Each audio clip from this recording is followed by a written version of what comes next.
Speaker कौमी assembly ने मुज़ाकरात का अमल आगे बढ़ाने के लिए हुकूमती और अपोजिशन कमेटियों के अरकान को कल दिन 11:30 बजे मुलाकात की दावत दे दी।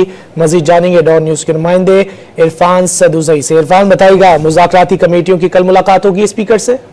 जी, स्पीकर कौमी असम्बली सरदार अयाज सादिक ने अपने एक बयान में भी वाजे किया है कि हुकूमत की जो कमेटी है और अपोजिशन की जो कमेटी पाकिस्तान तहरीक इंसाफ की, कल उन दोनों कमेटियों को 11:30 बजे मुलाकात की दावत दी है। और उन्होंने ये भी कहा है कि दोनों कमेटियों के जो अरकान है इनके पार्लियामेंट हाउस में अपने चैम्बर से मुलाकात करेंगे। और एक मरतबा फिर उन्होंने जो अपने साहब बयान है उनको दोहराते हुए ये कहा है कि मुज़ाकरात के जरिए ही तमाम मसाइल हल हो सकते हैं। और वजीर आजम ने जो कमेटी बनाई अपोजिशन से मुज़ाकरात के लिए, एक खुश आइंद इक़दाम है और नेक नीयती से हुकूमत और अपोजिशन को मुज़ाकरात की मैं दावत दे रहा हूँ। और जो मेरे दरवाजे हैं, स्पीकर ऑफिस के दरवाजे, वो अरकान के लिए खुले हुए हैं। और एक मरतबा फिर उन्होंने इस बात के ऊपर भी जोर दिया है कि बातचीत और मुकालमे से ही आगे बढ़ा जा सकता है। तो स्पीकर कौमी असम्बली ने कल 11:30 बजे हुकूमत और अपोजिशन की जो कमेटियां हैं उनको मुलाकात की दावत दे दी है और ये मुलाकात स्पीकर ऑफिस में होगी। बहुत शुक्रिया इरफान सदुज़ई इन तफसीलात के लिए।